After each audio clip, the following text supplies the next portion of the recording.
Sit back and listen to this extremely interesting story. Roger had never felt so alone. He celebrated Christmas with his family, Each of his siblings had a spouse and children. However, Roger was alone for the first time in 12 years. He and his wife of 11 years had divorced 2 months earlier. They had divorced only 2 months earlier, in this season that had always been for family. In this season of family, he was alone. His 2 older sisters and brother were the only ones who knew that Roger was loved and that Roger was loved. They tried to make Roger feel loved, except for his father. He tried to remain calm. He tapped Roger on the shoulder. Roger knew this was the best kind of fatherly love. Roger knew this was the best kind of fatherly love. Roger knew, Roger thought. The family opened many presents under the tree. They opened a lot of presents under the tree. Only a family can do that. Roger tried his best to pretend to like it, especially to his 7 nieces and nephews, especially for his 7 nieces and nephews for Christmas, especially for his 7 nieces and nephews. It's for the kids. Uncle Roger wasn't going to be there for Christmas. It wasn't under the tree. It was not under the tree. It was adorned with 25 carats of diamonds. It wasn't under the tree. About a month after Christmas in January, he received payment for the necklace. The necklace was a gift to his then-wife Tracy. It was to be given to his beloved wife Tracy. It was January. It was in February that he found out that she was having an affair. 2 weeks later, he served her with divorce papers. He confronted her with the divorce papers. I thought about returning the necklace for a full refund. He considered returning the necklace for a full refund, but Roger loved the woman dearly. Roger loved this woman with all his heart. Roger loved this woman with all his heart. Roger loved this woman with all his heart. He was sure they would be together for a long time. No one is more blind than the blind. Roger was aware. He had noticed that the couple's sex life had slowed down. He had noticed it about 6 months ago. He had told himself that it was a good thing. He hadn't noticed. He never noticed. It was that he never let go of his cell phone. It was that he never let go of the cell phone. He never expected her to betray his trust. He never thought she would betray his trust. Never in his wildest dreams had he thought she would betray him. Roger had never thought that someone outside of his family would get his last name right. When it happened, Roger did not expect anyone outside of his family to pronounce his last name correctly. He had to speak to them on lunch break one Thursday, a top-tier supplier. Roger gave that supplier a great lunch. Roger took him to the best barbecue place in town, which was located in a different part of town, to give him a great lunch. It's on the other side of town, about 35 minutes from town, and it's the best BBQ place in town. Roger took him to the best BBQ restaurant in town. Roger has probably only done this 3 times in the last 11 years. John Steiner, however, is not. Steiner had a better place. Roger paid with his credit card. When the waitress returned, she thanked him by name. The Polish spelling and pronunciation of his name is irrelevant. Roger almost fell out of his chair as he pronounced it. Roger and John looked at each other. "How do you know how to pronounce it?" asked the waitress. "She doesn't look Asian. 2 days in a row I see this name. If I see this name 2 days in a row, I'll remember it right away." She laughed. "Yesterday, I told a couple of your relatives I asked a couple of your relatives, how do you pronounce the name Tracy Sacklat? I did not catch her husband's name. I did not catch the name of they were quite a cute couple." The waitress said that Roger turned bright red like he was at a traffic light. Roger turned bright red, but yes, she is part of the family. She's with her handsome husband. She gets on a roll sometimes. Sometimes I felt like this, horny. I felt like a teenager getting in the way. When I'm in my 30s, I want to look like this woman. She's actually 37, but with a toned body and perfectly curvaceous. Ceramic skin, long dark brown hair. I could easily pass for Roger in his late 20s. Jick Swacklat's true identity. I guessed it was Joey Brillian. He was a head salesman. He worked in the office at the same insurance agency. Joey Brillian, around the time of his marriage to Roger, Joey Brillian showed up at the office about a year ago, and Roger had been listening to him every night after work for about 6 months. Then Tracy suddenly stopped talking about him. She stopped talking about him as if he didn't exist. This might be a clue that Roger wanted to see John, and Roger drove to his office. Roger hired a private investigator within 2 weeks. He hired a private investigator. The private investigator got the evidence. He obtained video evidence. On Wednesday morning, Tracy and Roger had sex in his bed. Wednesday morning, 1 hour after Roger left for work. It was an hour after Roger left for work. I warned Roger, but Roger, of course, did not. Roger was not the kind of Roger yelled at the computer screen. Roger yelled at the computer screen. Roger yelled at the computer screen. Roger was in his office after a long day's work. Roger didn't hesitate. He had his lawyer draw up the divorce papers. A week later, Tracy was at work when wife and her lover in their marital bed. Roger did nothing to embarrass Tracy, including he humiliated Tracy in front of his co-workers.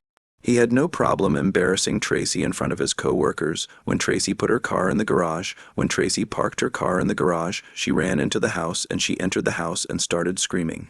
She started screaming at her husband in front of my friends, co-workers, and boss. In front of my friends, co-workers, and boss. Roger sat in a chair, drinking a Lizzie Boy bar. Roger sat in his chair, sipping bourbon, and put the bottle on the side of the table. Roger sat in his chair and drank the Lizzie Boy bourbon. He calmly drank it down and put the glass down. I put the glass down. I wanted you to feel it too. You and Joey Brilliant. I wanted you to feel how I felt when I saw you and Joey Brilliant getting nasty in your marital bed. Our marriage is over. We shouldn't have defiled our marital bed. We should not have defiled our marital bed. Don't you think I at least deserve an apology? Roger poured a glass of water. How long had Roger known about this? How long had Roger known? How long did Roger know? What have I done, and when did this happen? He said. The only man you enjoy being with is this man. Don't be so rude. We've been having sex for 6 months now. It's just Joey. We haven't done anything wrong. Tracy's eyes filled with tears. Tracy's eyes filled with tears. Roger thought, she's the one who got cheated. She was the one who had been deceived. Are you trying to tell me that one fine day it all happened by chance? You mean to tell me that one fine day it all happened by chance? That makes sense. Tracy opened her mouth wide. Tracy looked at H. Ban with her mouth gaping open. How could her husband know about this? That her husband would know. She never thought her husband would find out about her affair. How would he react? I took advantage of my husband's love for Roger. She took advantage of his love when he learned of Tracy's betrayal. When Roger's family learned of Tracy's betrayal, they were as devastated as he was. They had been married for 11 years. They seemed like the perfect couple. The only thing missing from this perfect marriage was children. It was the children. When they first planned to get married, Tracy had put off getting married. Tracy had put off starting a family. One day, Roger asked her if she was going to break her promise. Tracy tearfully admitted that she did, no matter how much Roger tried to argue with her, no matter how much Roger tried to argue with her in her mind. Roger finally gets to Tracy. Mary Houston looks sad. Mary Houston last Christmas was warm and cheerful. Mary Houston felt very far away from last Christmas, which was warm and merry. This year's Christmas, when she and her oldest daughter Tracy got divorced, was almost ghostly. The house was full of a family of 6 with our second daughter. Tracy felt like she was walking around in a bad dream without Roger. It seemed like she was walking around in a bad dream without Roger. At family parties, Roger was always the center of attention. Even though he and Tracy had no children, was always supportive of his 4 nieces and nephews. Mary and George, the Houstons were once brothers-in-law. Mary and George Houston simply adored their former son-in-law and Tracy. They tried to explain why their marriage fell apart. Roger is to his family what divorce is to Roger is to his family what divorce is to Tracy. Tracy felt family tension. She felt family tension. Tracy felt family tension. If only she could be with her family. She thought she could do that. She thought it would be a good idea, but the relationship with her family was unproductive. They all wondered why she was with them. Why had she divorced Roger? Why Roger had divorced her? Her sister's children were not at home with Uncle Roger. Houston didn't invite Joey to the family Christmas. Tracy didn't fight for him. Tracy didn't invite Joey to family Christmas. I miss his toned, muscular body next to me in bed at night. The awkwardness of being a stranger. And the fact that it's only been 2 months since the divorce was official. Joey didn't put up much of a fight.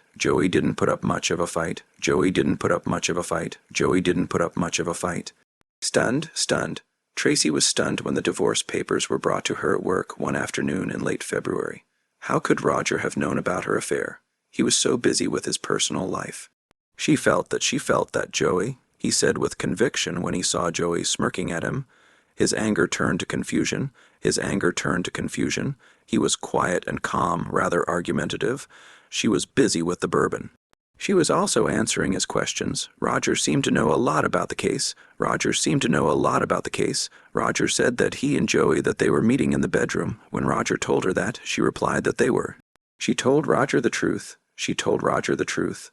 All the women in the office were thrilled with Joey's introduction. Joey's appearance and his looks and charm made most of the women swoon. Tracy said that this young man was very good at flirting. Very good at seducing them. She didn't seem to mind too much when Joey started chatting her up. Even when Joey started chatting her up, she didn't accept his advances. She loves her husband completely. A casual lunch turned into a casual dinner. It turned into dinner. Many times she told her husband that she was working late. I like being with Joey. I admitted that I liked Joey. He was certainly handsome. The couple was in a hotel room. Tracy hesitated for just a minute. Tracy hesitated for just a minute. She got under Joey's skin. She was enjoying the sex. Tracy decided it was best for both of them. Tracy was a little surprised. She didn't feel any guilt when they showered and dressed. She felt physically fine. She wasn't worried about her husband. Young Tracy refused to have sex. Roger's youthful enthusiasm and physical and sexual stamina. Combined with sexual stamina, an act in which the two of them, Tracy's getting hot, and they hugged and talked and laughed. Maybe that wasn't the intention, but Tracy was closer to Joey. Roger had always trusted Tracy. She didn't feel pressured into a relationship with Joey. She never felt pressured into a relationship with Joey. Their relationship was never made public. She never made their relationship public. Dating was always discreet. Sometimes used Tracy's marital bed at Joey's request. Occasionally used Tracy's marital bed at Joey's request. Having sex in Tracy's marital bed was not a good idea. Making out in Tracy's marital bed with Tracy. He was sure he wouldn't be recognized. Tracy had to admit that it excited her too. Tracy was excited too. She started spending more time with Joey. They started spending more time together. They had sex in his powerful arms. And also in Roger's arms, I felt the same comfort and security in Roger's arms that I felt in his arms. I was able to forget my husband Joey. Brillian revealed that when Tracy visited her parents for Christmas. When she visited her parents for Christmas, their affair started over a year ago, and Tracy's husband, Roger, filed for divorce in February. The divorce was made official in October. Joey and Tracy considered moving in together. Joey decided to go with Tracy to visit her parents, but Tracy decided to visit her parents alone. Her boyfriend was not invited and was not welcome. Joey was invited, though.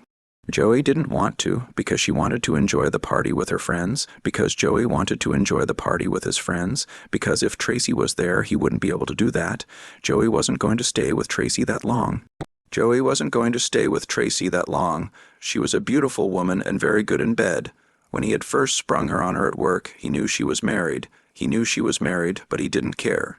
I've seduced a few married women, but there were no long-term plans. That plan changed when Tracy's clueless husband, Joey couldn't believe it. Joey couldn't believe it.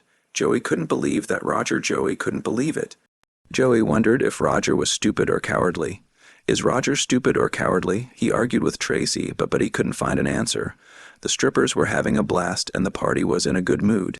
The party was a success. On Christmas Eve, Joey left his friends around 1:00 a.m. Joey left his friends around 1:00 a.m. Joey left his friends. Joey and his friends had been drinking for several hours. According to the girls, he is a good-looking guy. One of Joey's friends told another friend. One of Joey's friends said, "That girl must be half his age." The men laughed. The last time roar. It had been almost 5 years since he met Mary Huang. She liked George. Roger liked Mary and George. Roger still does. Sent birthday and Christmas cards. Roger walked into an Italian restaurant. Mary was already sitting at a table. She and George lived an hour south of the city, his favorite restaurant just outside of town. Roger lived with George. After the divorce, Roger moved into an apartment nearby. Mary's eyes glazed over at the thought of the divorce. Roger was a wonderful man. Roger was a wonderful man. Roger approached the table. Roger approached the table and they hugged. George said, "In our family, we love Roger. No matter what Tracy does, that will never change." Roger replied, "I'm sorry you're so far away, son. There's nothing wrong with that." "But I really need to see you. Do you remember Tracy's cousin, Bunny? She was the youngest of the bridesmaids. She joined the RAF straight after the wedding. I left the RAF straight after I got married. I went back to civilian life and got a job with an aerospace company in your town. In your town, I want you to take her with you, to show her the city. I want you to introduce her to the right people." "Honestly, I wouldn't ask for much more than that." Roger smiled at Riley. She feigned surprise. "It's either you or my daughter, George or me. George, me, and Tracy. George and I both want Tracy to move on with her life."